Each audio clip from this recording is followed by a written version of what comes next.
اور آخری ریکویسٹ میں آرمی چیف سے کروں گا کہ اگر آپ نے واقعی سزا دینی ہے نا تو وہ جو ہمارے افلاطون تھے، وہ سائنٹسٹ جنہوں نے یہ سارے تجربات کیے تھے اور پاکستانی قوم کا مینٹل ماڈل بدلا، جس کی وجہ سے آج بچے فوج کو گالیاں نکال رہے ہیں، وہ جو سائنٹسٹ ریٹائر ہو کے خواہ وہ فوج میں سے خواہ عدلیہ میں سے اپنے گھروں میں بیٹھے ہوئے سکون سے بڑی سکرینوں کے اوپر یہ تماشے دیکھ رہے ہیں اور پاکستانی قوم کا اور پاکستانی فوج کا مذاق اڑتے ہوئے دیکھ رہے ہیں، ان کو سب سے پہلے پکڑیں. اور اگر آپ ان کو نہیں پکڑ سکتے نا تو پھر یہ سارے کا سارا کریک ڈاؤن، یہ سارے کا سارا بلیک ڈے اس کو ڈکلیئر کرنا، اس کا کوئی فائدہ نہیں ہے. کیونکہ جب تک چور کی ماں کو نہیں نہ ماریں گے آپ، یہ چور نئے پیدا ہوتے رہیں گے. تو اصل مجرم وہ لوگ ہیں جو یہ سارے تجربات کرتے ہیں اور اب سکون سے بیٹھ گئے ہیں گھروں میں. رہ گئے یہ بچے، ان بچوں کو تو انہوں نے یوز کیا تھا، تو اس وقت تو یہ بچے ہیں آپ کے اپنے بچے تھے. اب ان بچوں کو ڈسون تو نہ کریں. ہاں جو بالکل آدھی قسم کے مجرم ہیں، جس طرح کہہ رہے ہیں کہ کچھ اس میں دہشت گرد بھی ہیں، کوئی 40-50 کے قریب جو ٹرینڈ تھے، جنہوں نے ایک جگہ پہلے عسکری ٹاور کو بھی آگ انہوں نے لگائی اور اسی طریقے سے جناح ہاؤس کو، کور کمانڈر ہاؤس کو بھی آگ انہوں نے لگائی. یہ ٹرینڈ لوگ تھے. جو اوپر کے جو لوگ ہیں انہیں پکڑے. یہ جو ہزاروں میں آپ نے لوگ پکڑے ہوئے ہیں اور پھر آپ فوجی عدالتوں میں کہہ رہے ہیں مقدمات چلائیں گے، یہ تو بیچاروں کی زندگیاں پوری اسپائل ہو گئی. ان کے تو پیچھے سارے رول گئے، ان کے ماں باپ بھی، بیوی بچے بھی. تو یہ تو آپ لوگوں کی خاطر اس وقت قربانی کا بکرا بنے تھے. تو اب میرا خیال ہے انہیں معاف کریں اور صرف بڑوں کو پکڑیں. حالانکہ اس وقت اگر کوئی ہنگامی طور پر کوئی ایڈورٹیزمنٹ چلنی چاہیے تو وہ یہ ہے کہ ہمارے بڑے ہمیں بتائیں کہ انہوں نے پاکستان کی اکانومی کے لیے کیا سوچا ہے. اصل مسئلہ اس وقت ہمارا یہ ہے کہ ہمارے ڈاکٹرز، انجینئرز بھی بے روزگار پھر رہے ہیں. آپ نے ان کے لیے کیا سوچا ہے؟ اس کے اوپر تو مجھے کوئی ایڈورٹیزمنٹ نظر نہیں آ رہی ہے. کوئی کسی کی کوئی فکر نظر نہیں آ رہی سوائے اس کے کہ ہمیں فلاں دوست ملک بھی قرضہ دے رہے ہیں، فلاں دوست ملک بھی قرضہ لے رہے ہیں. یعنی یہ آپ یہ ہم کو بتانا چاہ رہے ہیں کہ ہم قرضہ لیں گے اور کھا جائیں گے، بھاگ جائیں گے، اور وہ قرضہ مانگے گا تو کہیں گے کہ آیا جے گوری. وہ اس طرح دنیا کا نظام چل رہا ہے. تو مئی کا ہی مہینہ تھا اور تاریخ تھی 12. ایک ڈکٹیٹر نے قتل عام کیا کراچی کے اندر صرف اپنی حکومت کو دوام دینے کے لیے. تو اصولاً تو اس دن کو بھی بلیک ڈے ڈکلیئر کرنا چاہیے تھا، کیونکہ عوام تو اس دن مری تھی. عوام اس دن بھی مری، وہ میڈیا تو رپورٹ نہیں کر رہا، لیکن عوام تو مری ہے. سوشل میڈیا کے ذریعے ویڈیوز تو پبلک میں عام ہوئی ہیں. تو اس طرح اگر بلیک ڈیز ہم گننا شروع کریں تو پاکستان کی ہسٹری بلیک ڈیز کے ساتھ بھری پڑی ہے. میرے نزدیک تو 12 اکتوبر 1999 بھی پاکستان کے لیے ایک بلیک ڈے تھا، جب ایک الیکٹڈ پرائم منسٹر کو اس طریقے سے بدماشی سے ہٹا کے، آپ علمی اختلاف تو کسی سے بھی کر سکتے ہیں، لیکن ایک الیکٹڈ گورنمنٹ کو اس طریقے سے ہٹانا اور اس کے بعد پھر ایک ڈکٹیٹر کا مسلط ہونا، وہ بھی بلیک ڈے تھا. بھٹو کو جس دن پھانسی دی گئی وہ پاکستان کے لیے وہ بھی بلیک ڈے تھا. پاکستان کی ہسٹری کیا، پوری اسلامک ہسٹری میں جب بھی ہمارے بڑوں نے، خواہ وہ مذہبی پیشوا ہوں یا پولیٹیکل لیڈرز ہوں، کوئی بھی امت کے ساتھ کام ڈالا ہے نا، پوری نیک نیتی کے ساتھ ڈالا ہے. ہم ان کو بدگمانی نہیں ان کے بارے میں کرتے. یعنی اگر انہوں نے امت کے عقائد خراب کیے ہیں تو اپنے زوم میں نیک نیتی کے ساتھ ہی خراب کیے ہیں، لیکن الٹیمیٹلی انجام امت کا جو ہے وہ آپ کے سامنے ہے. باقاعدہ ایک ایجنڈا لانچ کیا گیا کہ آپ نے سارے پولیٹیکل لیڈرز کو چور، ڈاکو، غدار وطن اور اس طرح یہ ساری کی ساری گالیاں نکالنی ہیں. لیکن جو لوگ یہ کروا رہے تھے وہ یہ بھول گئے کہ کل کو ان کا وقت بھی آ جائے گا، کیونکہ دنیا تو مکافات عمل ہے. جب آپ کسی کے ساتھ ایسا کرتے ہیں تو پلٹ کے آپ کے اوپر بھی وار آ جاتا ہے. اور وہ آج کل ہم عمران خان صاحب کی شکل میں دیکھ رہے ہیں، اور جس کی تکلیف نہ صرف فوج کو کاٹنی پڑ رہی ہے بلکہ پوری پاکستانی عوام کو بھی کاٹنی پڑ رہی ہے. خان صاحب کو ہم بڑے عرصے سے کہہ رہے تھے کہ آپ کے اندر جو انا ہے، تکبر ہے اور اتنا غصہ بھرا ہوا ہے اپنے مخالفین کے بارے میں کہ آپ کہہ رہے ہیں میں کسی کے ساتھ بیٹھنے کے لیے تیار نہیں ہوں. حالانکہ آپ پولیٹیکل لیڈر ہیں. پالیٹکس تو نام ہی مل بیٹھ کر معاملات کو لے کے چلنے کا. تو اس وقت جب اپوزیشن لیڈر شہباز شریف صاحب تھے، انہوں نے بھی بارہا کہا کہ ہم مل بیٹھ کر کوئی چارٹر آف اکانومی یا چارٹر آف ڈیموکریسی لکھ لیتے ہیں. لیکن خان صاحب کہتے تھے میں چوروں کے ساتھ نہیں بیٹھوں گا. اور وہ اس لیے کہتے تھے کہ انہیں اس وقت اسٹیبلشمنٹ کی بیک حاصل تھی، اور اس وقت اسٹیبلشمنٹ کی پالیسی بھی یہی تھی کہ اپنے مخالفین کو آپ نے ملیا میٹ کرنا ہے. جن مخالفین کے ساتھ آپ دوبارہ سے دوستی ہو گئی ہے، یہ دوستی اس بات کا ثبوت ہے کہ جن کے ساتھ دوستی ہو رہی ہے انہیں بھی سبق سیکھنا چاہیے کہ کل کو اگر کوئی اور مسئلہ کھڑا ہوا نا تو انہوں نے دوبارہ سے خان صاحب کے ساتھ دوستی کر لینی ہے اور آپ کو انہوں نے جیلوں میں ڈال دینا ہے. اور یہ ایک سرکل چلتا رہے گا. لہٰذا بہتر یہ ہے کہ سارے مل بیٹھ کے اب خان صاحب کی جو کمر ہے وہ کافی حد تک ٹوٹی ہے اور ان کا وہ سریا نکلا ہے، اور وہ یہ کہہ رہے ہیں کہ میں بیٹھ کے بات کرنے کے لیے تیار ہوں، مجھ سے کوئی بات ہی نہیں کر رہا. پہلے تو وہ کہتے تھے میں صرف فوج کے ساتھ بات کروں گا، لیکن اب وہ پولیٹیکل لیڈرز کے ساتھ بھی بیٹھنے کے لیے تیار ہے. تو میرا خیال ہے اتنے عرصے کی محنت رنگ لائی ہے تو اب ان کے ساتھ بیٹھیں اور معاملات کو سکون سے حل کریں. اور میں پاکستان کی جو فوج ہے اس کو بھی ریکویسٹ کروں گا، آرمی چیف سے بھی، کہ معاملات کو پازیٹیولی لے کر چلیں. صرف جو سرگنا ہے بڑے انہیں سزائیں دیں. جو چھوٹے بچے ہیں، کوئی مور چوری کر کے نکلا ہے، وہ آپ کہہ رہے ہیں میں تو اس کو ریسکیو کرنے کے لیے نکلا تھا. ٹھیک ہے نا؟ بس اتنا سا ہی ہوتا ہے جی انقلاب. یہ بڑا مشکل کام ہے. پھانسی کے پھندے کو چوم لوں گا. ٹھیک ہے نا؟ میں آپ کو بتاؤں یہاں پہ جو 3 دفعہ مجھ پہ مرڈر اٹیمپٹ کر کے گئے نا، کسی نے بھی پھندا نہیں چوما. دوسرے دن ہی سے جرم سے انکار کر دیا. تینوں مرڈر اٹیمپٹس کی ویڈیوز ریکارڈ ہیں جو کہ سی سی ٹی وی کیمرے لگے ہوتے ہیں ہمارے. اس کے باوجود ضمانت کے لیے اپلائی کیا، اور ضمانت کے لیے پہلی شرط یہ ہوتی ہے کہ آپ وہاں لکھتے ہیں کہ میں نے جرم کیے نہیں، میں تو موجود ہی نہیں تھا. تو 2 منٹ پہلے جو بندہ کہہ رہا ہے میں پھندا چوم لوں گا تو اس کو چاہیے چوم لے. اور یہ سارے کرتے رہے. ممتاز قادری نے بھی رحم کی اپیل کی تھی. اور سب سے بڑی بات جو آپ کو بتاؤں، جس کے اوپر پورا معاملہ انہوں نے کھڑا کیا ہوا ہے، غازی علم الدین، اس نے بھی صحت جرم سے انکار کیا تھا. وہ ڈاکومنٹس ابھی بھی موجود ہیں ہماری عدالتوں کے اندر. ایک ایک سوال اس سے پوچھا جج نے, تم نے یہ چھری خریدی تھی؟ اس نے کہا نہیں. تو فلاں جگہ موجود ہے؟ نہیں. تم نے اس کو مارا؟ نہیں. ہر ایک کے آگے نو لکھا ہوا ہے, اور آپ کو بتاتے ہیں کہ یہ پھندا چوم لوں گا. جس طرح دین کے نام کے اوپر آپ کو دھوکہ دیا, انہوں نے بزرگوں کی تعلیمات دی قرآن و سنت کو چھوڑ کے, اس طرح یہ جو ہیرو بھی اکثر کھڑے کیے ہوئے ہیں نا آپ کے, یہ بھی وہی کچھ ہیں, الا ماشاء اللہ کوئی بندہ ہو تو. الحمد للہ رب العالمین والصلاة والسلام علی سید الانبیاء والمرسلین وعلی آلہ واصحابہ اجمعین الی یوم الدین.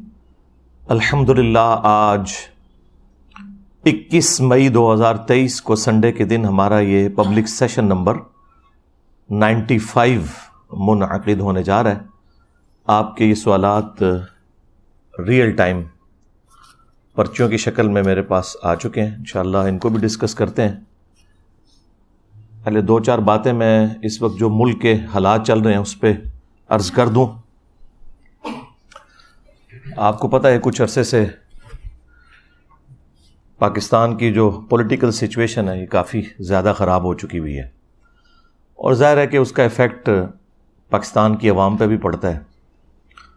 اور سب سے بڑھ کر یہ کہ ہمارے پولیٹیکل لیڈرز مذہب کی آڑ لے کر اپنے پولیٹیکل گینز کی خاطر عوام کو کسی خاص ٹریک کے اوپر چڑھا دیتے ہیں.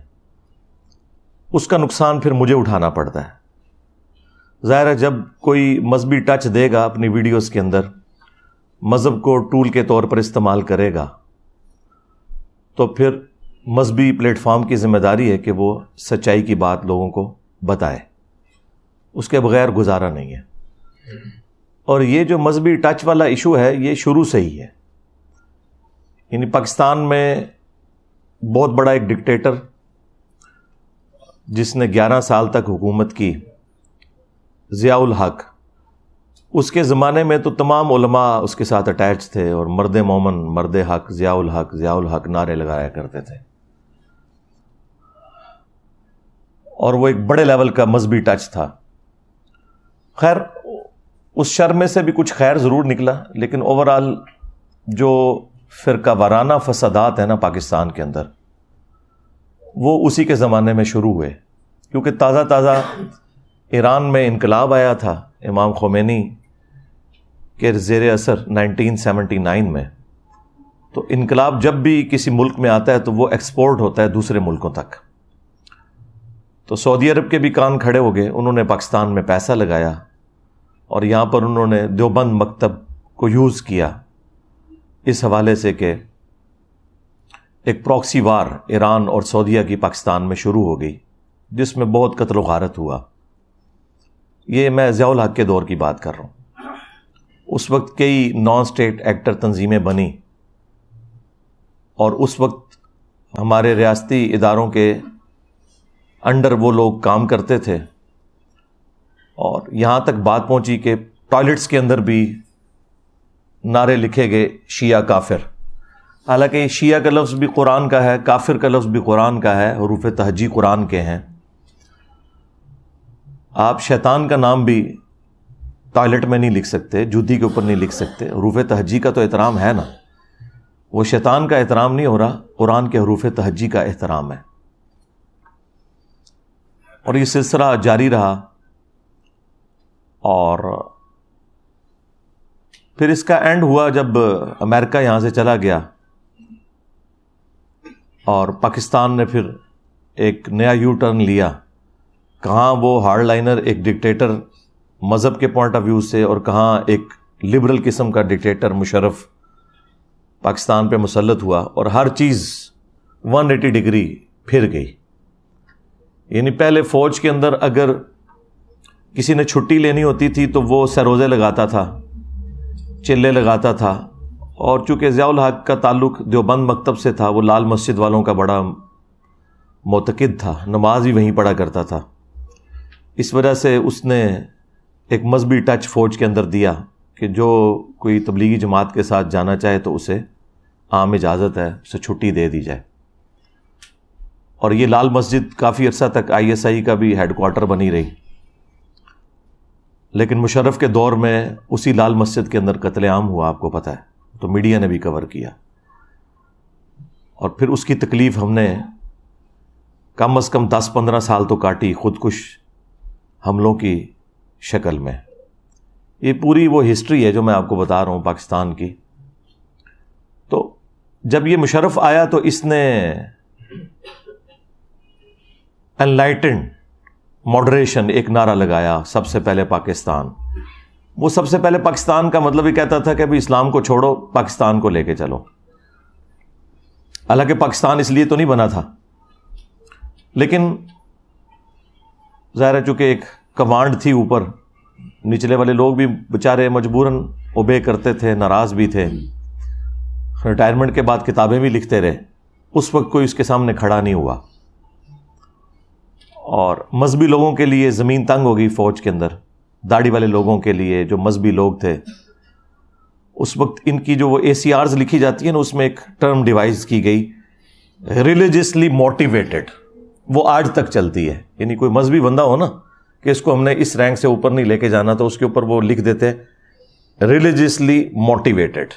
اس کا مطلب ہوتا ہے کہ یہ مذہب کے طور پر ایک موٹیویٹڈ بندہ ہے، تو اس کو ہم نے اوپر نہیں لے کے جانا. تو اس طرح کے سارے معاملات شروع ہوئے، اور اس کا انجام جو ہے وہ آپ کے سامنے ہے. کیا ہوا؟ اس سے جان چھوٹی. پھر یہاں پہ ایک ڈیموکریٹک گورنمنٹ آ گئی، اور وہ ساری زرداری صاحب کے ہاتھ میں تھی. ان کا ٹینور پورا ہوا. پھر نواز شریف صاحب آئے، اور پھر نواز شریف صاحب کے دور میں نئے تجربات شروع ہو گئے. عمران خان صاحب کو لانچ کیا ہماری اسٹیبلشمنٹ نے، بڑی نیک نیتی کے ساتھ کیا. پاکستان کی ہسٹری کیا، پوری اسلامک ہسٹری میں جب بھی ہمارے بڑوں نے، خواہ وہ مذہبی پیشوا ہوں یا پولیٹیکل لیڈرز ہوں، کوئی بھی امت کے ساتھ کام ڈالا ہے نا، پوری نیک نیتی کے ساتھ ڈالا ہے. ہم ان کو بدگمانی نہیں ان کے بارے میں کرتے. یعنی اگر انہوں نے امت کے عقائد خراب کیے ہیں تو اپنے زوم میں نیک نیتی کے ساتھ ہی خراب کیے ہیں، لیکن الٹیمیٹلی انجام امت کا جو ہے وہ آپ کے سامنے ہے. اور یہی کچھ یہاں پہ بھی ہوا. اور وہ صرف پولیٹیکل اختلاف رہتا تو پہلے بھی تھا.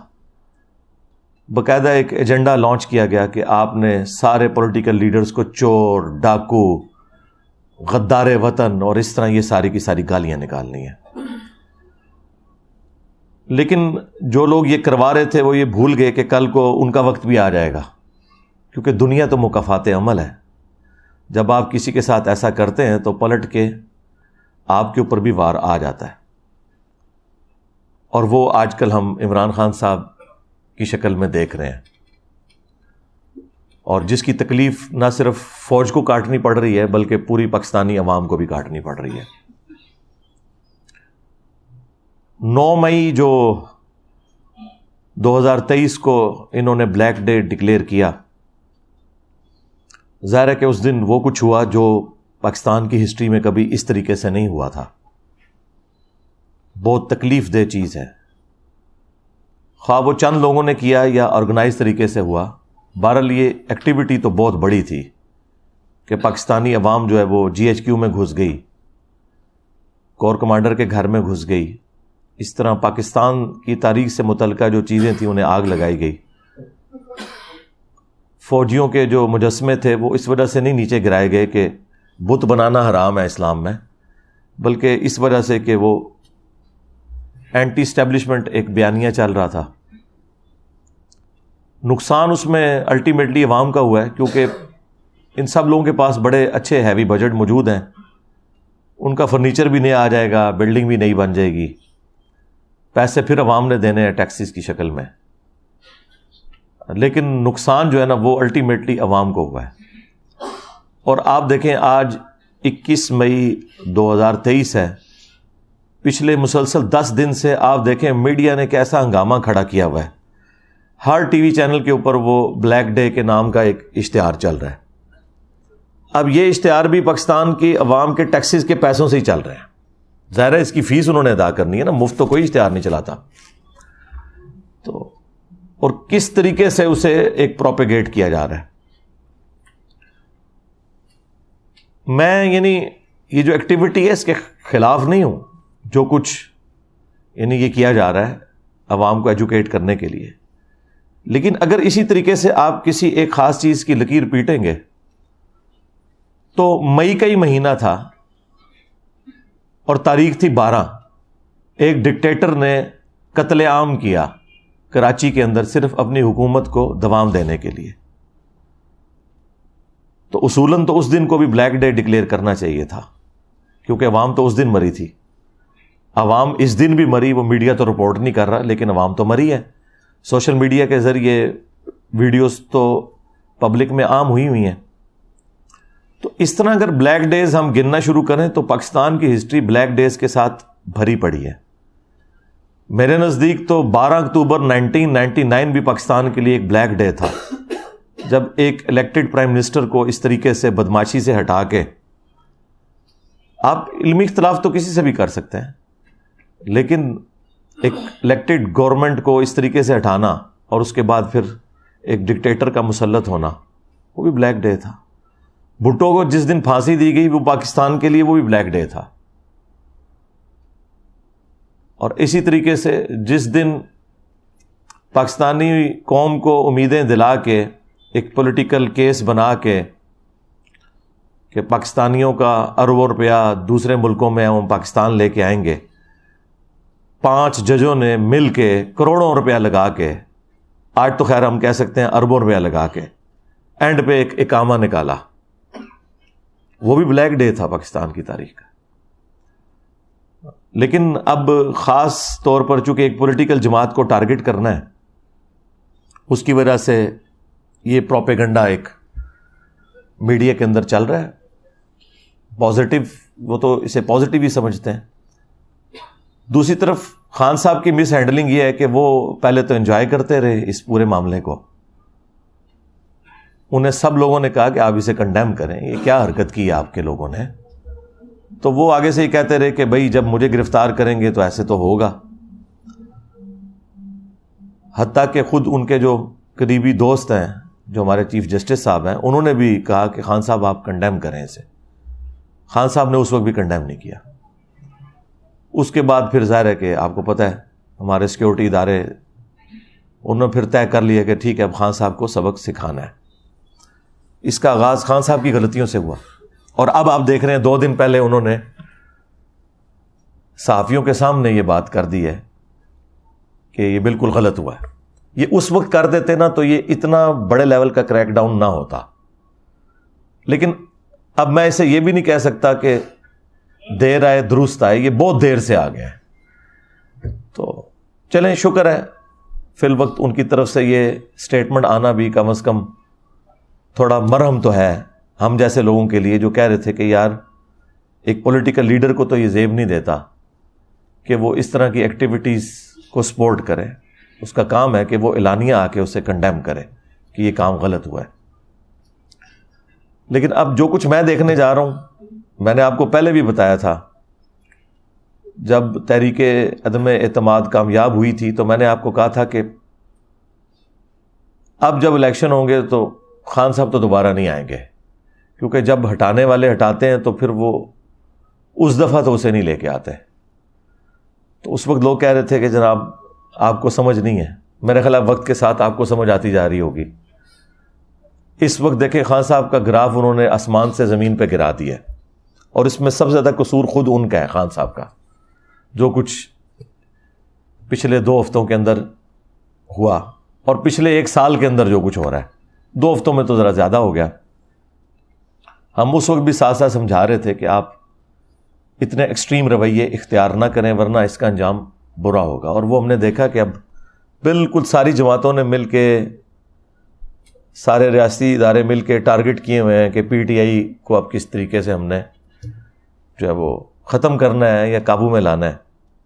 اور مجھے حیرانگی ان لوگوں کے اوپر ہو رہی ہے جو اس پورے سسٹم کے بینیفیشری ہیں اور اب ایک ایک کر کے آ کے میڈیا پہ آ کے کہہ رہے ہیں کہ جی آج سے میں پی ٹی آئی چھوڑنے کا اعلان کرتا ہوں۔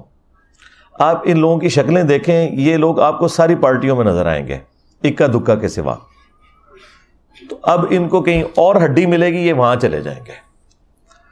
اور یہی بات جب ہم خان صاحب کو سمجھاتے تھے کہ آپ ان لوگوں کو نہ لیں اپنی جماعت میں تو انہیں سمجھ نہیں آتی تھی. میرے خلاف ان کو بڑے اچھے طریقے سے سمجھ آ گئی ہوگی.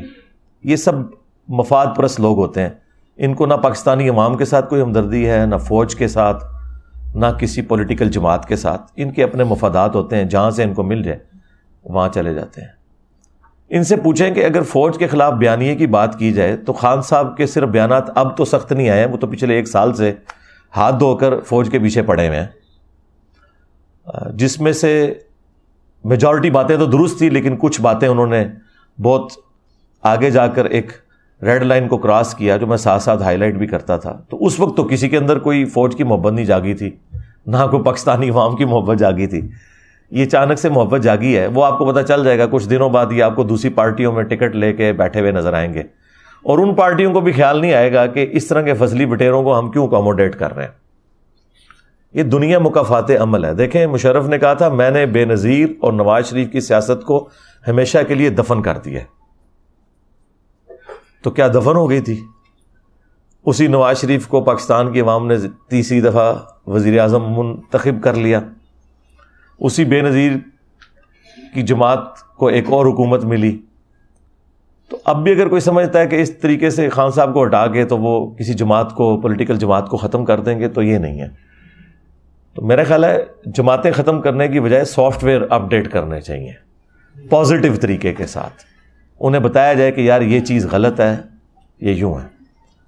خان صاحب کو ہم بڑے عرصے سے کہہ رہے تھے کہ آپ کے اندر جو انا ہے، تکبر ہے، اور اتنا غصہ بھرا ہوا ہے اپنے مخالفین کے بارے میں کہ آپ کہہ رہے ہیں میں کسی کے ساتھ بیٹھنے کے لیے تیار نہیں ہوں. حالانکہ آپ پولیٹیکل لیڈر ہیں. پالیٹکس تو نام ہی مل بیٹھ کر معاملات کو لے کے چلنے کا. تو اس وقت جب اپوزیشن لیڈر شہباز شریف صاحب تھے، انہوں نے بھی بارہا کہا کہ ہم مل بیٹھ کر کوئی چارٹر آف اکانومی یا چارٹر آف ڈیموکریسی لکھ لیتے ہیں. لیکن خان صاحب کہتے تھے میں ان چوروں کے ساتھ نہیں بیٹھوں گا. اور وہ اس لیے کہتے تھے کہ انہیں اس وقت اسٹیبلشمنٹ کی بیک حاصل تھی، اور اس وقت اسٹیبلشمنٹ کی پالیسی بھی یہی تھی کہ اپنے مخالفین کو آپ نے ملیا میٹ کرنا ہے. جن مخالفین کے ساتھ آپ دوبارہ سے دوستی ہو گئی ہے، یہ دوستی اس بات کا ثبوت ہے کہ جن کے ساتھ دوستی ہو رہی ہے انہیں بھی سبق سیکھنا چاہیے کہ کل کو اگر کوئی اور مسئلہ کھڑا ہوا نا تو انہوں نے دوبارہ سے خان صاحب کے ساتھ دوستی کر لینی ہے اور آپ کو انہوں نے جیلوں میں ڈال دینا ہے، اور یہ ایک سرکل چلتا رہے گا. لہذا بہتر یہ ہے کہ سارے مل بیٹھ کے، اب خان صاحب کی جو کمر ہے وہ کافی حد تک ٹوٹی ہے اور ان کا وہ سریا نکلا ہے، اور وہ یہ کہہ رہے ہیں کہ میں بیٹھ کے بات کرنے کے لیے تیار ہوں، مجھ سے کوئی بات ہی نہیں کر رہا. پہلے تو وہ کہتے تھے میں صرف فوج کے ساتھ بات کروں گا، لیکن اب وہ پولیٹیکل لیڈرز کے ساتھ بھی بیٹھنے کے لیے تیار ہیں. تو میرا خیال ہے اتنے عرصے کی محنت رنگ لائی ہے، تو اب ان کے ساتھ بیٹھیں اور معاملات کو سکون سے حل کریں. اور میرا خیال ہے اس وقت وہ جتنے ڈیفینسو موڈ میں ہیں نا، وہ اکتوبر میں الیکشنز پہ یہ تیار ہو جائیں گے. وہ تو اس پہ بھی اب خوش ہوں گے کہ اکتوبر میں الیکشن مل جائے، کیونکہ مجھے تو نظر آ رہا ہے یہ اکتوبر سے بھی کوئی آگے کی کوئی گیم چلنے جا رہی ہے.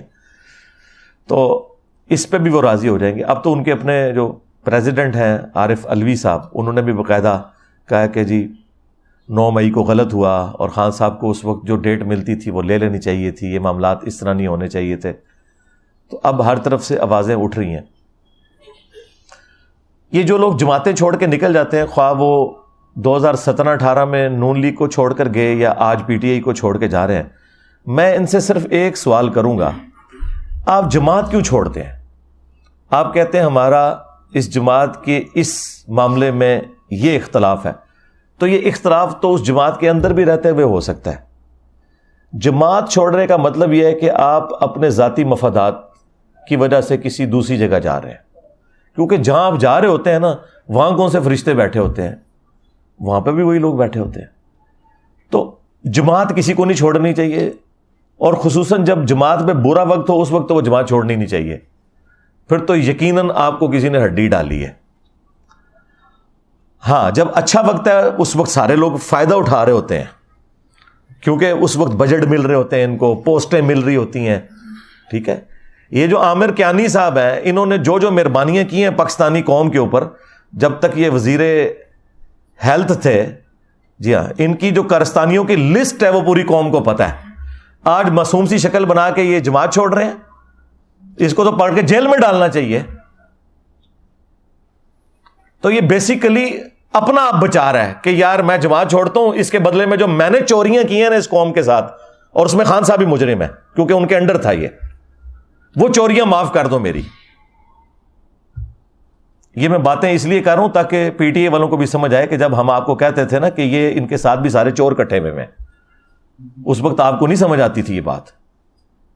پھر جہانگیر ترین صاحب جب چھوڑ گئے تو آپ نے کہا ہاں اب چور ہو گیا، یہ چھوڑ گیا. جب تک اندر تھا پھر بالکل ٹھیک تھا.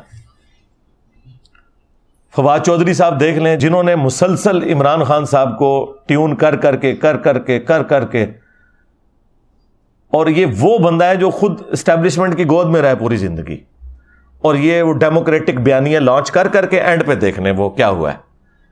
اب وہ یعنی وہ بیانات جس قسم کے دے رہا ہے، کچھ عرصے بعد شاید آپ کو یہ بھی خبر ملے کہ اس نے بھی پی ٹی آئی چھوڑ دیا ہے. ویسے اس نے مورلی تو چھوڑ دیا ہے جو کچھ اس نے بیان دیے ہیں. تو جب بھی کسی پہ برا وقت آتا ہے تو وہ خود بخود اس کے سارے وہ بیانیے، وہ سارے معاملات ختم ہو جاتے ہیں.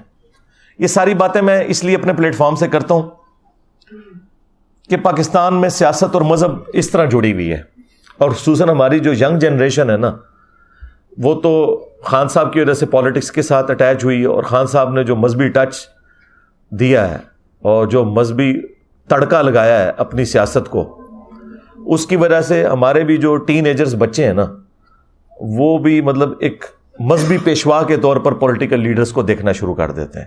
یہ چیز بالکل نہیں ہونی چاہیے.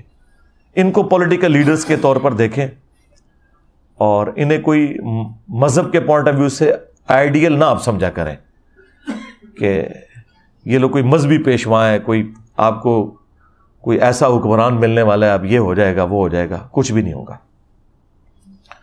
اور میں پاکستان کی جو فوج ہے اس کو بھی ریکویسٹ کروں گا، آرمی چیف سے بھی، کہ معاملات کو پازیٹیولی لے کر چلیں. صرف جو سرغنہ ہیں بڑے انہیں سزائیں دیں. جو چھوٹے بچے ہیں، کوئی مور چوری کر کے نکلا ہے، وہ آپ کہہ رہے ہیں میں تو اس کو ریسکیو کرنے کے لیے نکلا تھا، ٹھیک ہے نا. تو بس اتنا سارا ہی ہوتا ہے جی انقلاب. یہ بڑا مشکل کام ہے. پھانسی کے پھندے کو چوم لوں گا، ٹھیک ہے نا. میں آپ کو بتاؤں یہاں پہ جو 3 دفعہ مجھ پہ مرڈر اٹیمپٹ کر کے گئے ہیں نا، کسی نے بھی پھندا نہیں چوما. دوسرے دن ہی صحت جرم سے انکار کر دیا. تینوں مرڈر اٹیمپٹس کی ویڈیوز ریکارڈ ہیں جو کہ سی ٹی وی کیمرے لگے ہوتے ہیں ہمارے. اس کے باوجود ضمانت کے لیے اپلائی کیا، اور ضمانت کے لیے پہلی شرط یہ ہوتی ہے کہ آپ وہاں لکھتے ہیں کہ میں نے جرم کیے نہیں، میں ادھر موجود ہی نہیں تھا. تو 2 منٹ پہلے جو بندہ کہہ رہا ہے میں پھندا چوم لوں گا، تو اس کو چاہیے چوم لے. اور یہ سارے کرتے رہے. ممتاز قادری نے بھی رحم کی اپیل کی تھی. اور سب سے بڑی بات جو آپ کو بتاؤں، جس کے اوپر پورا معاملہ انہوں نے کھڑا کیا ہوا ہے، غازی علم الدین، اس نے بھی صحت جرم سے انکار کیا تھا. وہ ڈاکومنٹس ابھی بھی موجود ہیں ہماری عدالتوں کے اندر. ایک سوال اس سے پوچھا جج نے، تم نے یہ چھری خریدی تھی؟ اس نے کہا نہیں. تم فلاں جگہ موجود تھے؟ نہیں. تم نے اس کو مارا؟ نہیں. ہر ایک کے آگے نو لکھا ہوا ہے. اور آپ کو بتاتے ہیں کہ جی وہ پھندا چوم لوں گا. جس طرح دین کے نام کے اوپر آپ کو دھوکہ دیا انہوں نے، بزرگوں کی تعلیمات دی قرآن و سنت کو چھوڑ کے، اس طرح یہ جو ہیرو بھی اکثر کھڑے کیے ہوئے ہیں نا آپ کے، یہ بھی وہی کچھ ہی ہیں. اللہ ماشاء اللہ کوئی بندہ ہو تو. اس وقت پکڑے اس لیے نہیں جاتے تھے کہ میڈیا میں ان کے بیانات نہیں ہوتے تھے اور کول و فیل کا تضاد آپ دکھا نہیں سکتے تھے. آج کل آپ دیکھیں نا، پرانی کوئی سٹیٹمنٹ وہ چلاتے ہیں ایک پولیٹیکل لیڈر کی، پھر تازہ چلاتے ہیں، کہتے ہیں دیکھو پہلے یہ کہہ رہا تھا اب یہ کہہ رہا ہے، اور بالکل 180 ڈگری ہوتی ہے، تو وہ پکڑے جاتے ہیں. لیکن پرانے لوگ اس طرح پکڑے نہیں جاتے تھے. وہ بند کمروں میں بیٹھ کے جو سازشیں کرتے تھے وہ کبھی کھلتی نہیں تھی، اور جو کھولنے لگتا تھا اسے قتل کروا دیتے تھے. اب آپ کسی کو قتل بھی کر دیں، جو بھائی ویڈیو چڑھ گئی یوٹیوب پہ اور آپ کا پول کھل گیا، وہ ویڈیو تو کوئی نہیں قتل کر سکتا. وہ بزرگ مار دیتے میں جڑے نگاہ مار کے تے چیزاں غائب کر دیں سن. ہاں ان کا قاتل میں ہوں. تو علمی طور پہ میں نے ان سب کو اللہ کے فضل سے قتل کر دیا. میں نے کیا کیا، اللہ نے میرے ذریعے قتل کروا دیا علمی طور پہ، الحمدللہ. تو آئندہ کے لیے بھی ہوش کے ناخن لیں آپ لوگ. اب کوئی نیا سپر مین عمران خان صاحب کے بعد لانچ نہ ہو رہا اور آپ پھر اس کے پیچھے لگ جائیں، ٹھیک ہے. تو اس لیے بچ کے رہیں اس طرح کے معاملات کے اندر. پالیٹکس کو پالیٹکس رہنے دیں. اس کو جب مذہبی ٹچ لگتا ہے نا تو آپ سمجھ جائیں کہ یہ مذہبی ٹچ اس لیے ہو رہا ہے کہ آپ کو یوٹیلائز کیا جائے اپنے مقاصد کے لیے. بس صرف یہ ہوتا ہے. اور آخری ریکویسٹ میں آرمی چیف سے کروں گا کہ اگر آپ نے واقعی سزا دینی ہے نا تو وہ جو ہمارے افلاطون تھے, وہ سائنٹسٹ جنہوں نے یہ سارے تجربات کیے تھے اور پاکستانی قوم کا مینٹل ماڈل بدلا, جس کی وجہ سے آج بچے فوج کو گالیاں نکال رہے ہیں, وہ جو سائنٹسٹ ریٹائر ہو کے خواہ وہ فوج میں سے خواہ عدلیہ میں سے اپنے گھروں میں بیٹھے ہوئے سکون سے بڑی سکرینوں کے اوپر یہ تماشے دیکھ رہے ہیں اور پاکستانی قوم کا اور پاکستانی فوج کا مذاق اڑتے ہوئے دیکھ رہے ہیں, ان کو سب سے پہلے پکڑیں. اور اگر آپ ان کو نہیں پکڑ سکتے نا تو پھر یہ سارے کا سارا کریک ڈاؤن, یہ سارے کا سارا بلیک ڈے اس کو ڈکلیئر کرنا, اس کا کوئی فائدہ نہیں ہے. کیونکہ جب تک چور کی ماں کو نہیں نہ ماریں گے آپ, یہ چور نئے پیدا ہوتے رہیں گے. تو اصل مجرم وہ لوگ ہیں جو یہ سارے تجربات کرتے ہیں اور اب سکون سے بیٹھ گئے ہیں گھروں میں.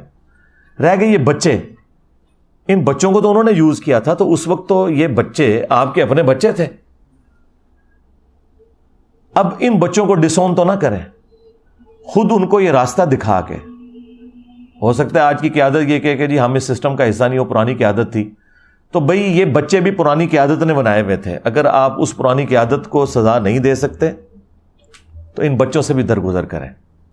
ہاں, جو بالکل آدھی قسم کے مجرم ہیں, جس طرح یہ کہہ رہے ہیں کہ کچھ اس میں دہشت گرد بھی ہیں, کچھ 40-50 کے قریب جو ٹرینڈ تھے, جنہوں نے ایک جگہ پہلے عسکری ٹاور کو بھی آگ انہوں نے لگائی, اور اسی طریقے سے جناح ہاؤس کو, کور کمانڈر ہاؤس کو بھی آگ انہوں نے لگائی. یہ ٹرینڈ لوگ تھے. جو اوپر کے جو لوگ ہیں انہیں پکڑیں. یہ جو ہزاروں میں آپ نے لوگ پکڑے ہوئے ہیں اور پھر آپ فوجی عدالتوں میں کہہ رہے ہیں مقدمات چلائیں گے, یہ تو بیچاروں کی زندگیاں پوری پوری اسپائل ہو گئی. ان کے تو پیچھے سارے رل گئے, ان کے ماں باپ بھی, بیوی بچے بھی. تو یہ تو آپ لوگوں کی خاطر اس وقت قربانی کا بکرا بنے تھے. تو اب میرا خیال ہے انہیں معاف کریں اور صرف بڑوں کو پکڑیں. اس میں بھی جو ماسٹر مائنڈ ہیں اور جو ادھر یعنی جو آگے پیش تھے ٹرینڈ لوگ, جو عام بچے. اب 7-8 ہزار بندہ اسے پکڑ کے جیلوں میں ڈالیں گے. وہ 7-8 ہزار بندہ کوئی ٹرینڈ تو نہیں تھا, وہ تو بس لائی لگ تھے. اس وقت تو کتنے شوق سے لوگ جا رہے تھے. اب آپ دیکھ رہے ہیں ایک ایک کر کے بندوں کی ویڈیوز آ رہی ہیں کہ جی مجھ سے یہ غلطی ہو گئی, میں معافی مانگتا ہوں. اور اس وقت ان کا آپ جوش کا لیول دیکھیں, لگتا تھا پتہ نہیں پاکستان میں کوئی انقلاب لے کے آ جائیں گے یہ. میں نے آپ کو بارہا بتایا کہ اس طرح کا انقلاب پاکستان میں انشاءاللہ کبھی بھی نہیں آئے گا, اور نہ اللہ کرے کہ کوئی اس طرح کا انقلاب آئے. ہاں, یہ ذہن میں رکھیے گا, کیونکہ پھر مخالفین کو انہوں نے زندہ نہیں چھوڑنا. ادھر انقلاب اس لیے نہیں آئے گا کہ ادھر فرقے بھی بے شمار, پولیٹیکل اختلافات بھی بے شمار, کبھی کوئی ایک لیڈر کے نیچے یہ جمع ہو ہی نہیں سکتے. اور نہ اس طرح کا انقلاب آ سکتا ہے جو لوگ کہتے ہیں ایران میں آیا, تو ایران میں فرقہ ایک تھا شیعہ, لیڈر بھی ایک تھا, اور وہاں وہ لیڈر کا مطلب لیڈر ہے. یہاں پاکستان میں 22 کروڑ عوام میں سے 15 کروڑ عوام یعنی بریلوی فرقہ یہ کہتا ہے کہ امام کعبہ کے پیچھے نماز ہی نہیں ہوتی. اور جو مسلمان امام کعبہ کے پیچھے نماز کا قائل نہ ہو, وہ کسی مذہبی لیڈر کو اپنا لیڈر مان سکتا ہے. سب سے بڑا اگر کوئی لیڈر ہے یعنی جو نان مسلم مسلمانوں کے بارے میں سوچتے ہوں گے, تو وہ یہی سمجھتے ہوں گے جس طرح ویٹیکن سٹی میں پوپ بیٹھا ہوا ہے, اس طرح خانہ کعبے کا جو یا مسجد نبوی کا امام ہے وہ ان کا لیڈر ہوگا. اس کے پیچھے تو کہتے ہیں یہ نماز ہی نہیں ہوتی. کھیت ہے مٹی انقلاب آنا تھوڑا نہیں, کبھی بھی نہیں آنا. تو اس طرح کے جو انقلابات ہیں نا, وہ بس جذباتی باتیں ہوتی ہیں, کچھ بھی نہیں اس میں سے نکلنا ہوتا. تو آئندہ کے لیے بھی ہوشیار رہیں, چپ کر کے اپنی قبر و آخرت کی تیاری کریں, اور اپنے بچوں کو توحید کے اعتبار سے ایجوکیٹ کریں. انشاءاللہ ہماری آنے والی نسلیں پہلے وہ پاکستان دیکھیں جس میں فرقہ واریت نہ ہو, پھر اللہ تعالیٰ انہی میں سے کسی کو ایک آپ کا لیڈر بھی بنا دے گا. لیکن اگر فرقے بنے رہیں گے تو بھائی, میں نے آپ کو پہلے بھی بتایا, بریلویوں کی حکومت آئی تو اہل حدیث پھر نہیں بچتے, اور اہل حدیثوں کی حکومت آ گئی تو بریلوی بھی نہیں بچتے, ان کے مزار بھی نہیں بچتے. یہ میں آپ کو بتا دوں. لہٰذا یہاں کوئی اس طرح کے انقلاب وغیرہ کے معاملات کو آپ نہ سمجھیں. اور پھر آج کے اس ماڈرن دور کے اندر چونکہ کنٹریز بن چکے ہیں, عدالتیں ہیں, پولیس کا نظام ہے, فوج کا نظام ہے. یہ پرانے زمانوں میں ہوتا تھا کہ آپ کسی بادشاہت میں گھس جائیں اور پکڑ کے آپ گلا کاٹ دیں بادشاہ کا, اور خود اس کی کرسی پہ بیٹھ جائیں, تو نیکسٹ بادشاہ آپ بن جاتے تھے، پوری کی پوری رعایا آپ کی ہو جاتی تھی، اس کے نیچے بھی جو فوج ہے وہ آپ کی ہو جاتی تھی یا وہ قتل ہو جاتی تھی۔ آج اگر آپ کسی وزیر اعظم کو اسیسینیٹ بھی کر دیں، اسی کی پارٹی سے دوسرا بندہ وزیر اعظم بن جائے گا، کیونکہ اسمبلیوں نے اپنے 5 سال پورے کرنے ہیں۔ اسے انشور کون کرے گا؟ جوڈیشری کرے گی، فوج کرے گی، کیونکہ وہ تو آئین کے ساتھ کھڑی ہوئی ہوگی۔ لہذا اب اس طرح کے انقلاب نہیں آ سکتے اس ماڈرن دور کے اندر، نہ آپ اس طرح کی کوئی آپ کو امید دلائے تو آپ یہ سمجھیں کہ ایسا کچھ ہو سکتا ہے، کچھ بھی نہیں ہو سکتا۔ یہ سب آپ کو کہانیاں کرواتے ہیں۔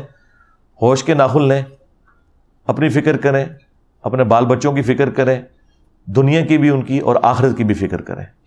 ملک کی اکانومی آپ کے سامنے ہے۔ میں اس پہ تو حیران ہوں کہ بلیک ڈے کے حوالے سے کتنی ایڈورٹیزمنٹ چل رہی ہے۔ یہ اسی طریقے کی ایک ایڈورٹیزمنٹ ہے جو وہ بابا ڈیم جو تھے ہمارے وہ چلایا کرتے تھے اور کہتے تھے میں ریٹائرمنٹ کے بعد ڈیم کے باہر خیمہ لگا لوں گا، تو وہ کبھی نکلے بھی نہیں دوبارہ، اور وہ بعد میں پتا چلا کہ وہ چندہ جتنا انہوں نے اکٹھا کیا اس سے زیادہ کے اشتہارات چلوا دیے انہوں نے۔ ٹھیک ہے، تو اشتہارات کی بجائے نا پازیٹیولی کوئی معاملات کو لے کے چلیں، ورنہ یہ اس طریقے سے ڈیم فول آپ کو آپ کے بڑے بناتے رہیں گے۔ ہر آنے والا بڑا جو ہے نا وہ نئی کوئی ایک سٹوری آپ کو بیچتا ہے اور پاکستانی عوام اس کے پیچھے لگ جاتی ہے، اور اس طریقے سے معاملات۔ حالانکہ اس وقت اگر کوئی ہنگامی طور پر کوئی ایڈورٹیزمنٹ چلنی چاہیے تو وہ یہ ہے کہ ہمارے بڑے ہمیں بتائیں کہ انہوں نے پاکستان کی اکانومی کے لیے کیا سوچا ہے۔ اصل مسئلہ اس وقت ہمارا یہ ہے کہ ہمارے ڈاکٹرز، انجینئرز بھی بے روزگار پھر رہے ہیں، آپ نے ان کے لیے کیا سوچا ہے؟ اس کے اوپر تو مجھے کوئی ایڈورٹیزمنٹ نظر نہیں آ رہی ہے، کوئی کسی کی کوئی فکر نظر نہیں آ رہی سوائے اس کے کہ ہمیں فلاں دوست ملک بھی قرضہ دے رہا ہے، فلاں دوست ملک بھی قرضہ لے رہا ہے۔ یعنی یہ آپ یہ عوام کو بتانا چاہ رہے ہیں کہ ہم قرضہ لیں گے اور کھا جائیں گے، بھاگ جائیں گے، اور کوئی قرضہ مانگے گا تو کہیں گے کہ آیا جے غوری۔ وہ اس طرح دنیا کا نظام چل رہا ہے، ہاں، آیا جے غوری۔ تو ہمیں بتائیں کہ اس وقت ملک کہاں پہ کھڑا ہے، کتنے لوگ بے روزگار ہیں، اتنے لوگوں کی روزگار کا آپ نے اتنے سالوں میں کیا بندوبست کیا ہوا ہے، ہماری بیسک نیڈز کس طرح پوری ہوں گی، اس کے اوپر ہمیں کوئی لائے عمل بتایا جائے۔ اور ٹوٹلی پچھلے 10 دن سے آپ دیکھ رہے ہیں کہ ایک ہی رونا رویا جا رہا ہے، اور یہ تو ایک وقتی مسئلہ حل ہو جائے گا۔ جو پرماننٹلی ہمارے ساتھ مسائل اٹیچ ہے نا، سب سے بڑا ہمارا اکانومی کا مسئلہ، اس کے بعد بیسک ایجوکیشن کا مسئلہ، اس کے بعد ہیلتھ کا ایشو، ہمارا سیکیورٹی ایشو تو بعد میں آئیں گے ہمارے۔ اصل تو مسئلہ یہ ہے کہ جب روٹی نہیں ہے پیٹ میں ڈالنے کو تو باقی سارے مسئلے کیسے بڑے ہو سکتے ہیں اس کے مقابلے میں۔ وہ تو سیاڑے تو کہتے ہیں روٹی جڑا وہ 6واں فرض ہے اسلام دا۔ ہاں ظاہر ہے جی، مفلسی تو کفر کے قریب ہے۔ تو ہم اینڈ پہ پاکستان کے لیے، پاکستان کی عوام کے لیے، پاکستان کے بڑوں کے لیے بالخصوص اور پورے عالم اسلام کے لیے بالعموم دعا کرتے ہیں کہ اللہ تعالیٰ ان سب کی مشکلات آسان فرمائے، اور جن جن بھلائیوں کا سوال رسول اللہ صلی اللہ علیہ وآلہ وسلم نے کیا تمام مسلمانوں کے حق میں ان بھلائیوں کو قبول فرمائے، اور جن جن چیزوں کے شر سے اللہ کے محبوب صلی اللہ علیہ وآلہ وسلم نے پناہ طلب کی ان تمام چیزوں کے اگینسٹ ہم سب کو پناہ عطا فرمائے۔ ربنا آتنا من لدنک رحمہ وہیئ لنا من امرنا رشدا۔ اللہم ربنا آتنا فی الدنیا حسنہ وفی الآخرۃ حسنۃ وقنا عذاب النار۔ اللہم احسن عاقبتنا فی الامور کلہا واجرنا من خزی الدنیا وعذاب الآخرہ۔ اللہم صلی علی محمد وعلی آل محمد واصحاب محمد وازواج محمد وامت محمد اجمعین الی یوم الدین، آمین۔